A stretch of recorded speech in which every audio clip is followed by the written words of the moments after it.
Alright. This episode might have made me a little stressed, a little nervous.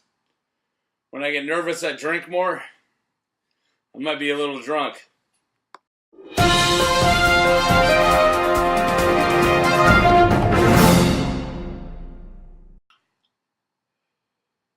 Alright, let's do this. Welcome to Unprofessional Movie Reviews. My name is Mark. And, there's the burp I've been waiting for. This is my Game of Thrones fucking review. So it's not a movie review, it's a unprofessional Game of Thrones fucking review. Boom. And the way this works is I don't have a script. I don't write anything down. I watch the episode, come down here, drink some beer, and I review this. I might be a little drunk this time. I don't know, this episode kind of made me drink a lot.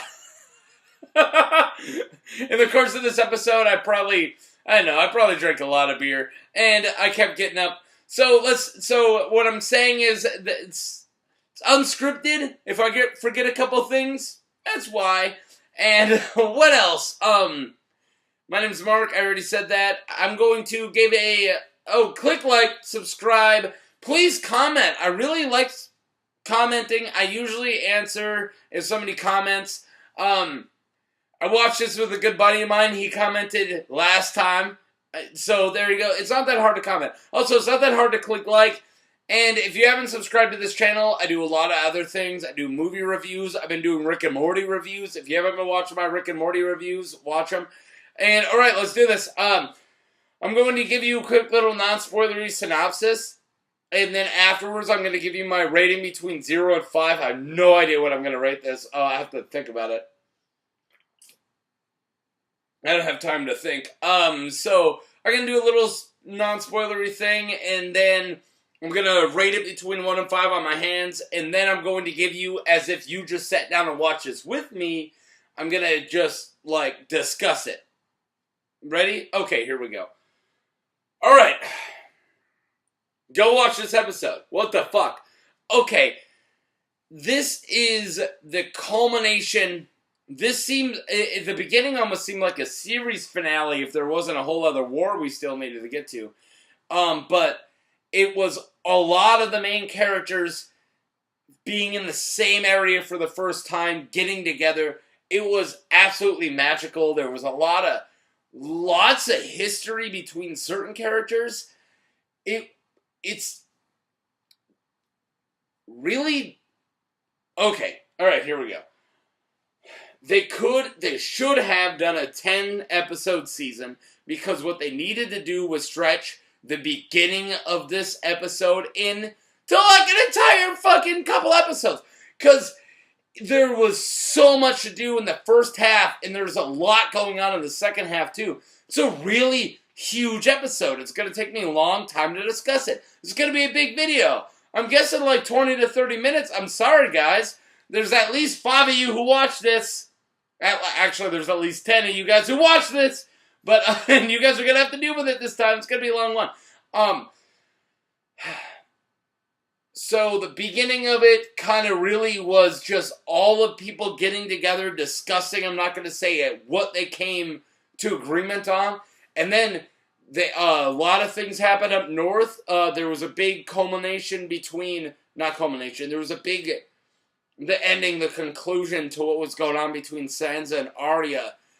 And yeah, it was pretty cool. I kind of called it. I'll say this and then I'm going to end. There was a lot of really cool things in this episode. I made 3 predictions. 2 of them came true. This isn't spoilers, because I'm not going to say which ones came true, but I made 3 predictions. First prediction was Arya killing Baelish. That was one of my predictions. Second prediction was the Knight's army, the Night King's army, the army of the dead, making through the wall. The third prediction was, was Clegane Bowl. Clegane Bowl was my third prediction. If you don't know what Clegane Bowl is, it's when the Hound and the Mountain fight again. So, those were my 3 predictions. I'm not going to say which ones, but 2 of them came true. Watch this episode. I did enough. What did I think of this episode? There was some problems with it. There were some problems with it, but it was a really good episode. I'm going to give it a... Fuck it. 4.2 out of 5. So, let's just say it was 4.2. I don't know what my quantity wants to be. Out of 5. I might think of one later. Alright, bye!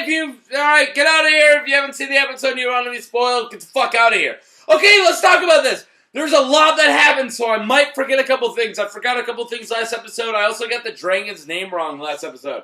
I thought that Rhaegon, the dragon, not Rhaegar, but Rhaegon, whatever. I thought the dragon named after Rhaegar died, but really it was Viserion who died. Oops. I'm sorry, but it looked like a green dragon. I could tell it was a red dragon. I fucked up. Okay. Let's do this way. I'm going to talk what happens in Winterfell first. Alright, I'm going to do the Sansa Arya shit first, and then I'm going to do everything else that's further south, and then I'm going to do the Sam and Bran conversation, and then we'll do the ending. Ready? So, up in Winterfell, there's a conversation that's going on between Sansa and Baelish. Okay, this scene, I'm glad they made up for it. This scene looks so dumb. Baelish, Sansa's eating out of Baelish's hands. He's saying all this stuff like, maybe you should kill your sister, blah, blah, blah, Baelish. Whatever he says. He's saying all that stupid shit to her. And the way that she was eating it up, I was like, she's fucking smarter than this. And when he's like, well, if you die, what does she become? And she's like, the Lady of Winterfell. Everybody knows Arya doesn't want to be a fucking Lady of Winterfell. You stupid red-haired bastard bitch. She's not a bastard or a bitch. But anyway, she was stupid. I was like, that's way too gullible for Sansa. If this is actually what Sansa's saying, then Sansa's being horribly written for. But they make up for it. So then they do the scene between Sansa, or they call in Arya. Ooh, somebody Snapchatted me. Alright, so they call in Arya, and it really looked like it was going to be like her execution. And if you knew anything about the show, you knew it's not going to be that. And thank God they made her not be as gullible, because, yeah. There was a nice twist. That's what I'm getting at. Everyone thought that, I thought that Sansa was being gullible, but really she was playing Baelish. Thank God. She's been needing to play Baelish for a long fucking time. I loved it. When she was like, alright, you're standing here for murder, blah, blah, blah, blah, blah, blah, blah. How do you stand, Baelish? And Baelish was like, what? What do you mean? Ha ha! You stupid fucking bastard!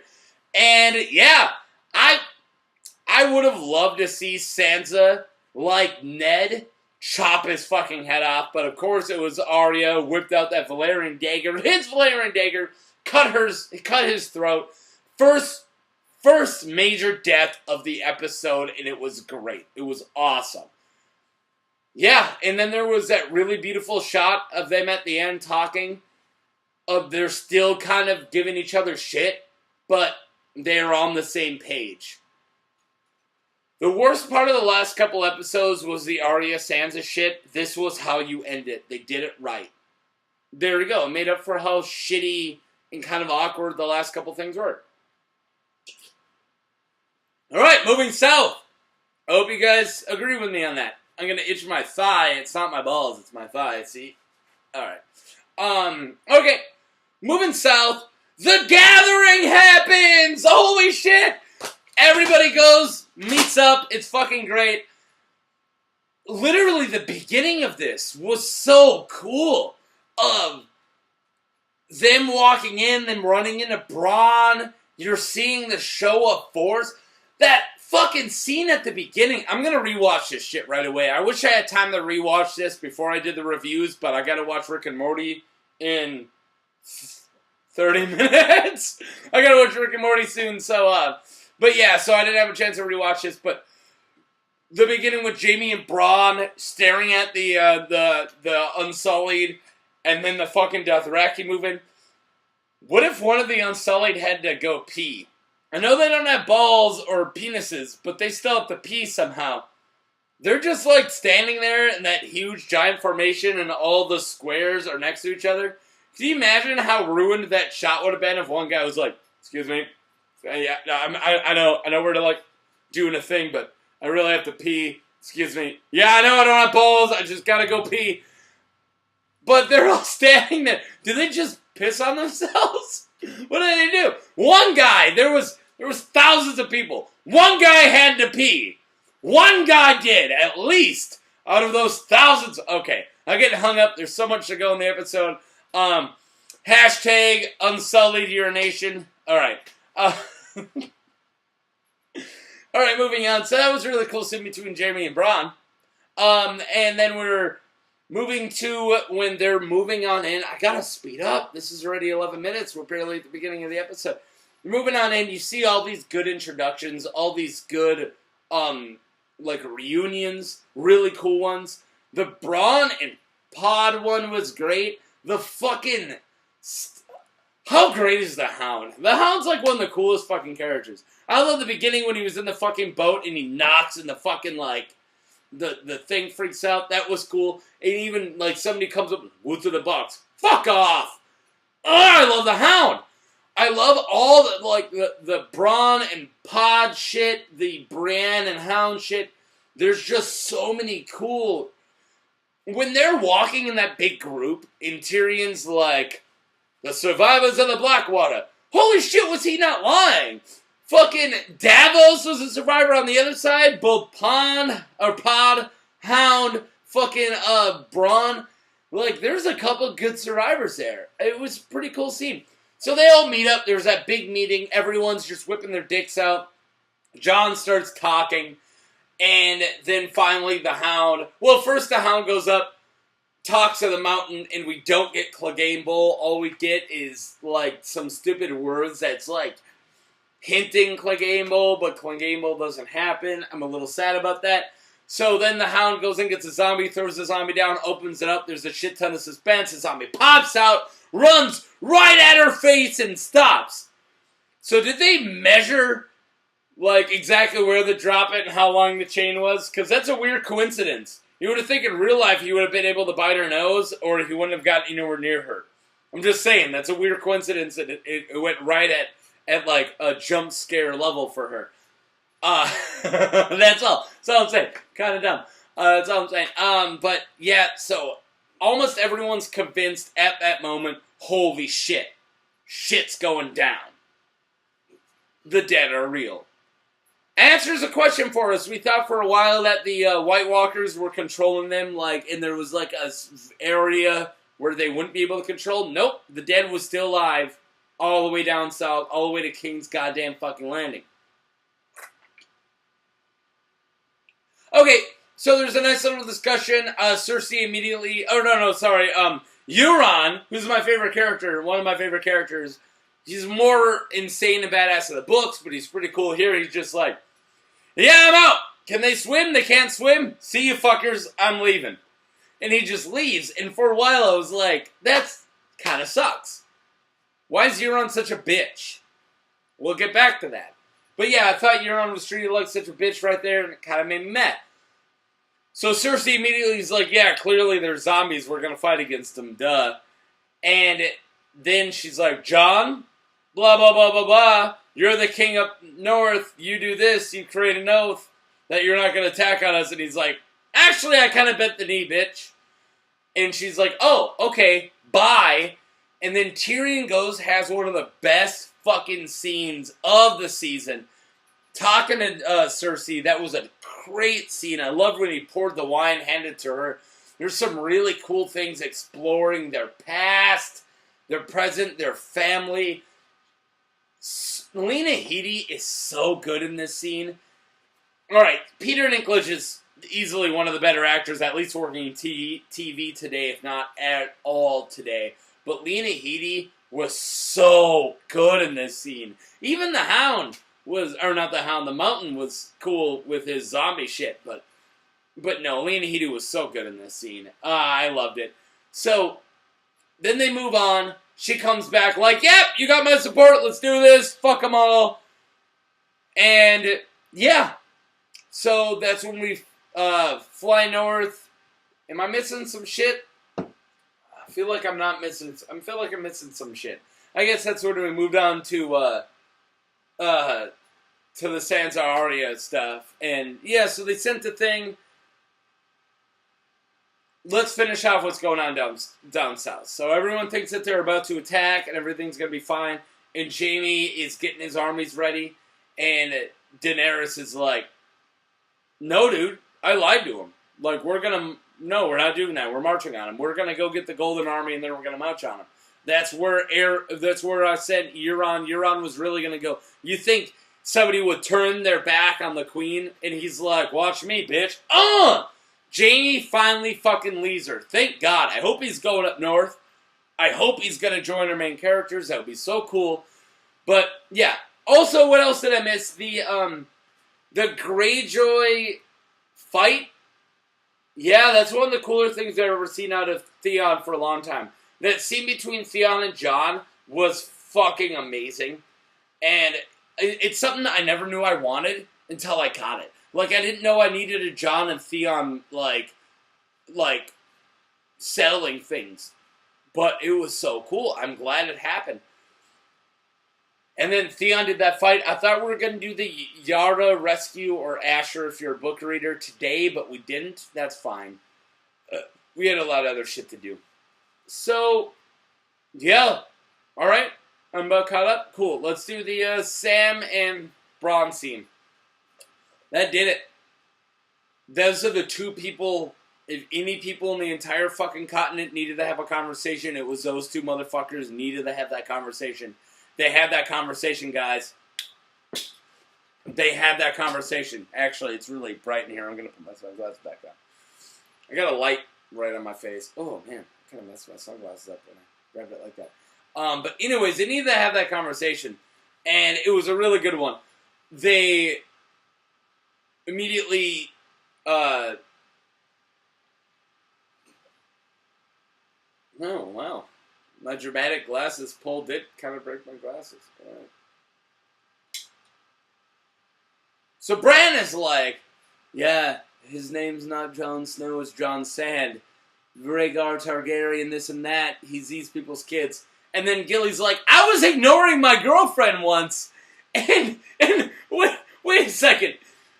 Rhaegar Targaryen totally married him. Totally Jon Targaryen. And then they're flipping through the scene of us literally finding out he's a legitimate guy and not a bastard. And his name is actually Aegon fucking Targaryen. And he's fucking his aunt at the same time of us talking about it. Oh my God. Game of Thrones / Game of Incest. I remember the first time I ever watched an episode. The first episode I watched, me and my soon-to-be wife, now she's my wife, back then she wasn't. We watched the first ever episode, and then I put on Facebook like, Game of Thrones, more like Game of Incest. Yeah, no shit. Literally, this show is still Game of Incest. We just watched Jon. We cheered for Jon and Daenerys fucking and their fucking nephew and fucking aunt. Shut up, kitten. Capone, I'm doing something. You can jump up here. Yeah, I'll grab you. Okay. This is my kitten. Ooh. Get up on the chair. There you go. That's my kitten, Capone. He's not really a kitten anymore. He's kind of a cat now. He's really huge. But you can't see him because he's pure black. Looks like a negative. There's his orange eyes. Okay. Anyway, so he's jumping into that chair. That scene was fantastic. I really like that scene where we're seeing the incest going on as they're just declaring what he is, who his parentage is. So now we actually have a couple of people who for sure fucking know. He does have a claim to the throne. It's gonna mean something. It's fucking fantastic. So let's talk about the ending. So, Beric Dondarrion, and the Hound are hanging out on the wall, and the dead start to march. I'm freaking out. I was like, oh my god, here comes the wall's coming down! My other prediction, the wall's coming down! And guess what? It did. It did, and one of my favorite characters, Thoros of Myr. Kitten! Stop! Shut up! Stop! You're down. Thoros of Myr, or not Thoros of Myr. He already died. Giantsbane, Tormund Giantsbane died. I'm pretty sure, I'm about 90% sure that wall came down with him. The guy who was watching it with was like, I don't know if Tormund died. I'm like, I'm pretty sure Tormund died. Do you really gotta just find the loudest thing to fucking be on? But, okay, anyways, so Dondarrion and fucking Tormund Giantsbane died. That was nuts. And, of course, the giant fucking dragon came. So now there's a dragon of both ends, the dead dragon fucking shooting. Was that blue fire or was that ice? Either way, that was so cool. Brought down the wall. I'm so ready for next season. This episode ended so good. There's a lot of really cool shit. I wish this season was longer, but this episode is pretty good. Alright, that's all. Talk to you guys later. Tell me what you thought of it. Watch Rick and Morty. Watch my Rick and Morty review. I'm gonna go take a piss. Told you he was gonna knock that shit over. Told you the cat was gonna knock shit over. Alright. I hope you guys didn't mind that I was a little drunk. You guys have a good time. Wobble-abba-dub-dub! Winter has come! Fuck yeah! We are the Fury. It's Baratheons are my favorite.